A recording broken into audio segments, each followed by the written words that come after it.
انداز دیکھیے، ارشاد فرمایا والعصر، رب فرماتا ہے مجھے زمانے کی قسم ہو۔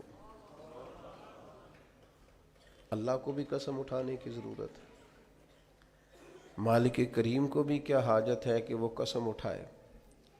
لیکن تاکید کر کے بات ذہن میں اتارنے کے لیے۔ انسان کا مزاج ہوتا ہے نا، جس بات پہ قسم اٹھائی جائے اس کو انسان سمجھتا ہے زیادہ پکی ہے، تو طبع انسانی کے مطابق بات کی، فرمایا والعصر، زمانے کی قسم ہو۔ انسان کو پیدا کرنے والا رب قسم اٹھا کے انسان کی ایک بات کرتا ہے، والعصر، مجھے قسم ہو زمانے کی، ان الانسان لفی خسر، انسان کو پیدا کرنے والا رب فرماتا ہے بے شک انسان خسارے میں، گھاٹے میں، نقصان میں۔ لوگ اس کو کہہ رہے ہیں بڑا سیٹ ہے، لوگ کہہ رہے ہیں بڑا کامیاب ہے، یہ بھی کہہ رہا ہے اللہ کا بڑا شکر ہے، لیکن پیدا کرنے والا رب، انسان کو بنانے والا، اس کو جاننے والا رب فرماتا ہے مجھے زمانے کی قسم ہو یہ نقصان میں ہے۔ اور خسارہ،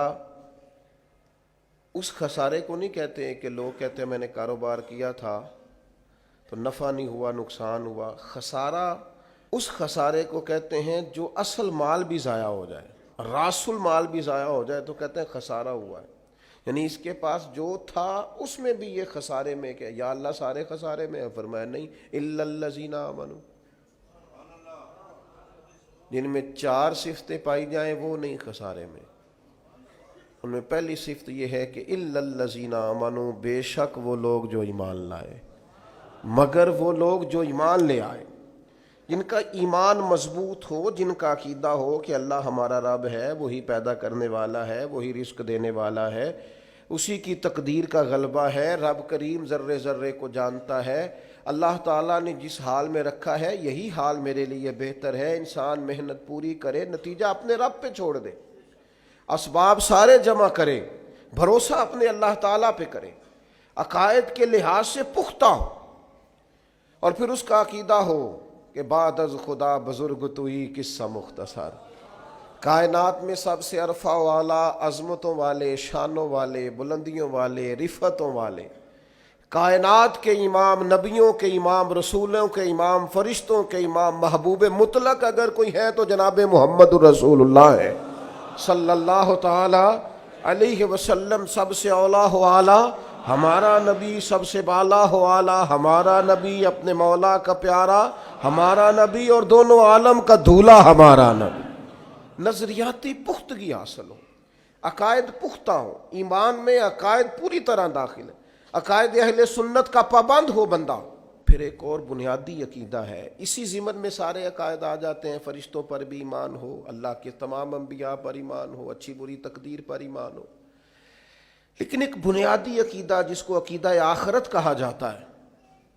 اس پر انسان کا ایمان ہونا بڑا ہی ضروری ہے۔ اگر آخرت پر ایمان کمزور ہو جائے تو دنیا میں جتنے بھی عمل ہم کرتے ہیں یہ سارے کمزور ہو جائیں۔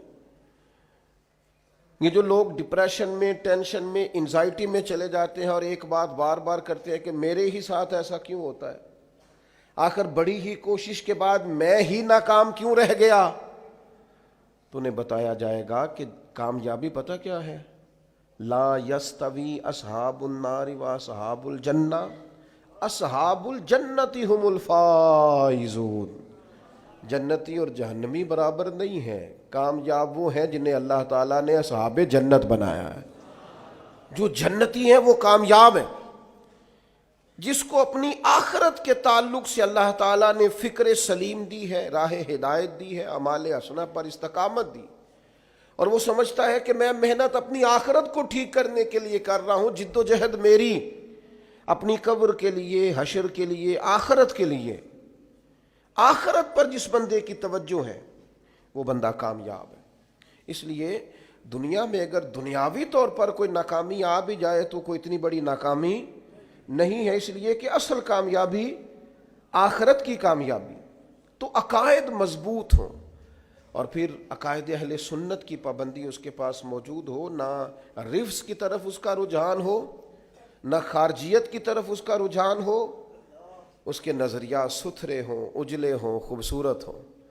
وہ رسول پاک کی ذات گرامی کی پوری غلامی کرنے والا وہ شخص، تو اس کے نظریات اعلیٰ ہوں۔ تو فرمایا کہ انسان خسارے میں ہے الا الذین آمنوا،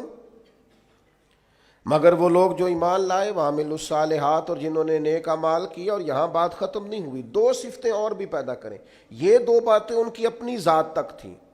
آمنوا وعملوا الصالحات، یہ دو باتیں ان کے اپنے لیے تھیں۔ اب وہ سوسائٹی کو کیا دیں؟ دو کام معاشرے کے لیے بھی کریں، وتواصوا بالحق،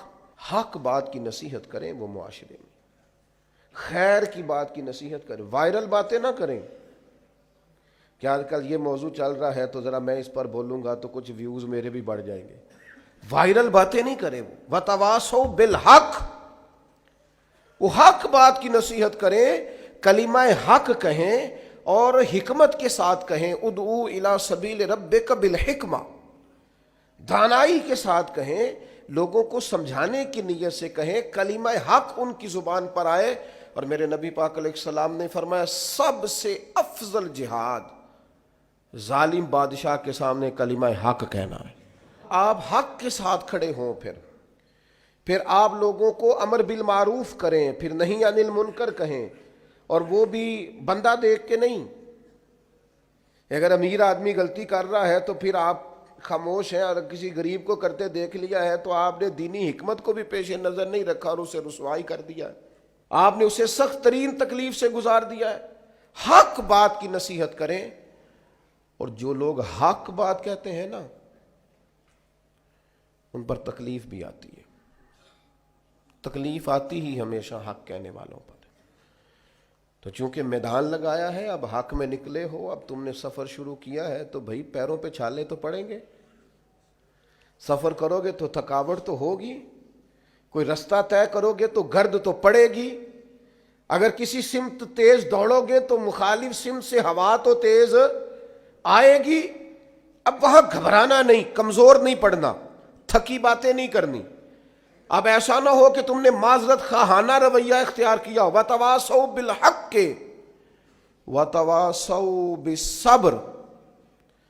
وہ حق بات کی وصیت کرتے ہیں اور ایک دوسرے کو صبر کی تلقین کرتے ہیں۔